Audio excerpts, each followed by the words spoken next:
مومن کی کوئی پناہ نہیں. تو اس لیے حق تعالی شانوں کی طرف سے یقیناً رحمت و شفقت کا معاملہ ہے مومن کے ساتھ. جب تک وہ اس مومن کے لیے یہ بہتر سمجھ رہے ہیں کہ اس کو ذرا سا ضرور کیا جائے, تو اس کی مثال وہی ہے جیسے ہم اپنے بچوں کو تھوڑا سا مار پیٹ کر لیتے ہیں, تو ان کو تعلیم کر لیتے ہیں, تو ان کو بہتر بنانے کے لیے کرتے ہیں, اس لیے نہیں کرتے کہ اپنا غصہ اتاریں. اور حدیث میں کہ غصہ اتارنے کے لیے بچوں کو مارنا جائز نہیں, حرام ہے. تعریف کے لیے مار سکتے جب غصہ نہ ہو. تو دوسری بات یہ ہوگی.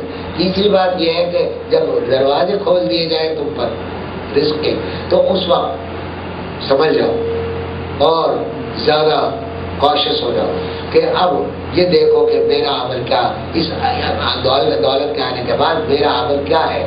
کیا وہی ہے جو اللہ کی طرف پہلے میں عاجزی کے ساتھ دعا مانگ رہا تھا کہ اللہ میرے حالات کو درست کر دیجیے, یا یہ کہ میں نے کچھ کم ہو گیا ہے رجوع, یا یہ کہ میں خرچے میں کرنے میں بخل کرنے لگا ہوں, یا یہ کہ دوسروں کو تنگ کرنے لگا ہوں. اللہ اپنا میں رکھے. تو یہ دروازے جب کھل جائیں تو اس وقت یہ ایک امتحان, بڑا شدید امتحان ہوتا ہے. پھر گھمنڈی اختیار مت کرو, پھر اکڑ مت اختیار کرو, اتراؤ مت اپنے قسمتوں کے. کوئی کمال تمہارا اپنا ذاتی کمال نہیں ہے, سب کچھ اللہ کے عطا ہے. بس اسی کے ساتھ میں ختم کرتا ہوں. آخر میں چونکہ رمضان بالکل قریب ہے, اللہ تعالیٰ ہمیں سلامتی کے ساتھ عافیت کے ساتھ رمضان کو حقوق ادا کرنے کی توفیق عطا فرمائے, اور آخر سلامتی کے ساتھ سب گھر والوں کو, ہمارے عزیزوں کو, اقربا کو, ہمارے شہروں کے شہر میں امن قائم رکھے. اس کے بارے میں کچھ 2-3 باتیں عرض کرنا چاہتا ہوں. یہ سبھی جانتے ہیں, اس میں صرف یاد دہانی مقصود ہوتی ہے. علم مجھ سے زیادہ آپ حضرات کو یقیناً ہوتا ہے.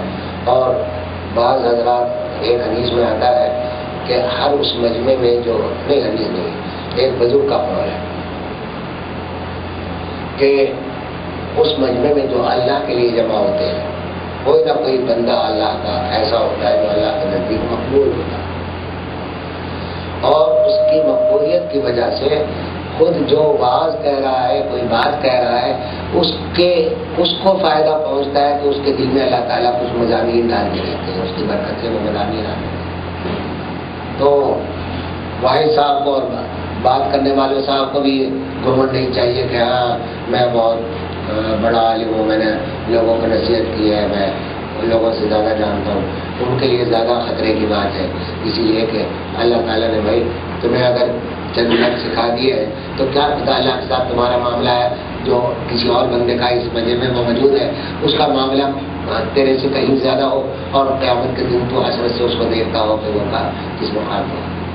تو اس لیے کسی کو گھمنڈ کرنے کی گنجائش نہیں. تو میں یہاں ایک بات عرض کر دوں کہ یہ رمضان کا مہینہ, فضائل سب جانتے ہیں, احکام سب جانتے ہیں. میں یہاں چند باتیں فقیرانہ انداز میں عرض کرنا چاہتا ہوں.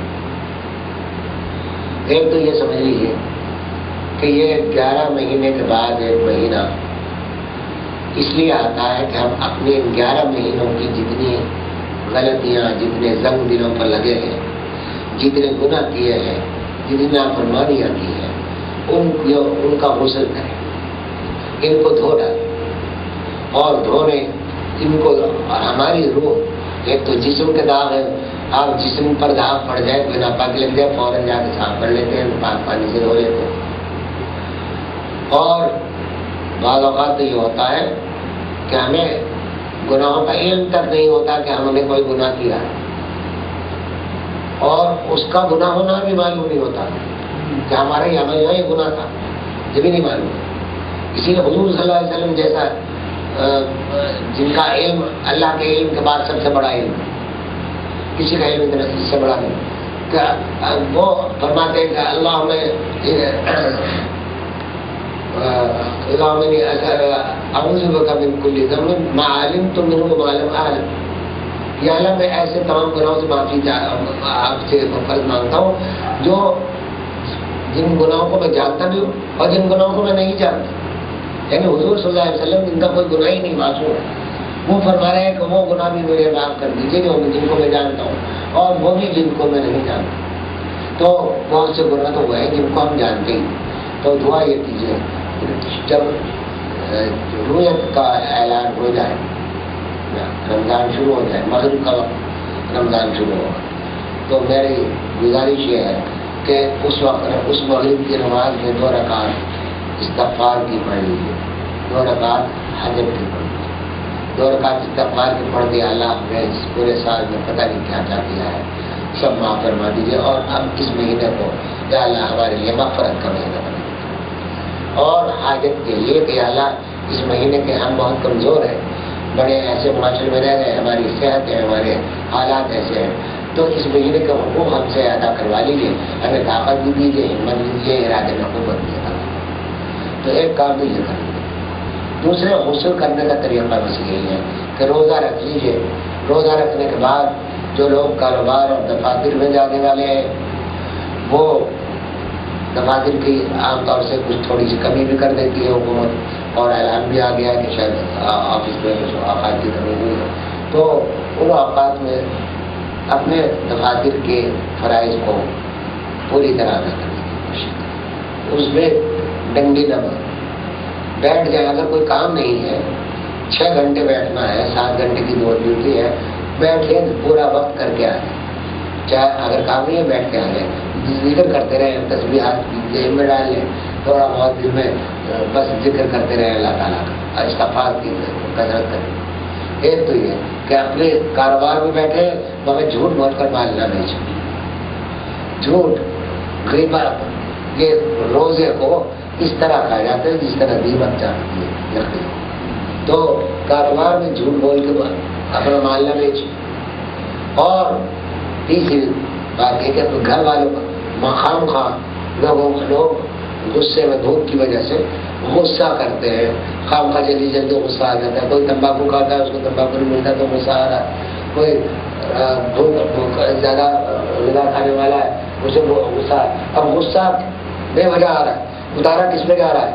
بیوی، اس کمزور پر، بچوں پہ، اب ان پہ غصہ اتارا جا رہا ہے۔ بھائی ان کا کیا قصور ہے؟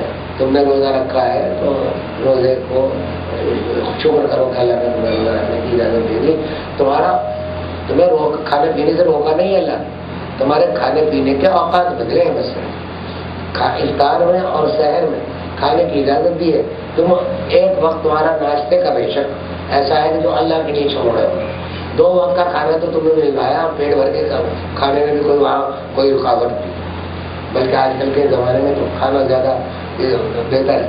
ایک بات ہے، اگر کوئی شخص خالی نہ کاروبار میں جا رہا ہے نہ ملازم ہے، گھر میں کوئی اپنا کام کرتا ہے، کوئی ہوم بزنس ہے، تو بھائی اس کا سو جانا زیادہ بہتر ہے بنسبت اس کے کہ وہ جھوٹ بول کر اور یا دوسروں کی غیبت کرتا رہے گھر میں، سونا بہتر ہے زیادہ۔ بعض لوگ یہ کہتے ہیں کہ بھیا سارا روزہ سو کر گزار دیا، کیا روزہ تمہارا کیا روزہ ہوا؟ ٹھیک ہے کہ اگر فرائض کو ختم کر کے سویا ہے، فرائض کے نقصان کر کے سویا ہے تو برا کیا، لیکن اگر کوئی فرض نہیں تھا اور سو گیا ہے تو غیبت سے بھی بچا اور جھوٹ سے بھی بچا، سونا بڑی نعمت ہے، سمجھا؟ تو اس واسطے سو کے وقت گزار۔ اور روزہ بہلانے کے لیے صاحب بعض لوگ تو عجیب عجیب کام کرتے ہیں، میں نے کچھ لوگ ایسے بھی دیکھے ہیں کہ وہ اے سی ایئر کنڈیشن سنیما گھروں میں جا کر سنیما میں بیٹھ جاتے ہیں، فلم دیکھتے ہیں کہ بھائی گرمی ہو رہی 2.5 گھنٹے ایئر کنڈیشن ملے گا اور فلم دیکھ کے فلمیں دیکھیں گے، وہاں جا کے چیز ہو ہی جاتا، تو تاش کھیلتے دوسرے کاموں میں لگتے۔ ظاہر ہے کہ ہمارے لوگوں میں ایسا تو کوئی نہیں، لیکن اس مہینے کو غسل کا مہینہ بنایا۔ اور یہاں ایک بات اور سمجھ لیجیے کہ حدیث میں آتا ہے کہ جب جو شخص اگر عام دنوں میں تہجد نہیں پڑھتا، اس کے لیے رمضان میں تہجد پڑھنا بہت آسان ہے۔ سحری سے 4 ہی رکعتیں پڑھ لیجیے، سمجھے؟ اب سحری سے جو وقت ہے اٹھنے کا اس سے 15-20 منٹ پہلے اٹھ جائیں، 4 رکعتیں وضو کر کے پڑھ لیجیے، تہجد کا وہ مل جائے، اور اس کے بعد پھر سحری کر لیجیے۔ تو نماز کے جماعت سے پابندی کرنے کی کوشش کریں جتنا ہو سکے، تو یہ اعمال ہیں جو اس کے ہیں. پھر اس رمضان کے آخر میں 10 دن جو آتے ہیں ان میں بھی یہی ہے کہ ضروری نہیں کہ ساری رات آپ جا کر اپنے دن کے فرائض سے غفلت برتیں. عشاء کی نماز کے بعد تھوڑی سی عبادت کر لیں، سو جائے، پھر ذرا ارلی اٹھ جائے، 3 ساڑھے 3 بجے اٹھ جائے، 1-1.5 گھنٹہ اس وقت جاگے تو وہاں آپ کا شب قدر کا بھی اس کو حساب مل جاتا ہے. تمام طاق راتوں میں، تمام 10 راتوں میں کر لیں، سب سے اچھا. تو اس لیے میری گزارش ہے، ایک یہ بات. دوسری بات یہ کہ دعا کا بہت کثرت سے اہتمام کریں کہ روزے دار کی دعا اور افطار کے وقت کی دعا، سحور کے وقت کی دعا، اور اس وقت کی دعا جب بھوک لگ رہی ہو اور پیاس لگ رہی ہو اس وقت کی دعا. اب کے روزے بھی ذرا لمبے ہیں تو اس لیے اللہ سے امید ہے کہ انشاءاللہ آسان فرمائیں گے. تو اس کا اہتمام کر لیں. مجھے امید ہے کہ انشاءاللہ 11 مہینوں کا جو زنگ ہے، جو گند ہے، انشاءاللہ اس سے وہ سے زیادہ ہو جائے گا. ہمیں اللہ تعالیٰ مسئلہ عطا فرمائے. اللہ تعالیٰ ہمیں اس کی توفیق عطا فرمائے. واقعی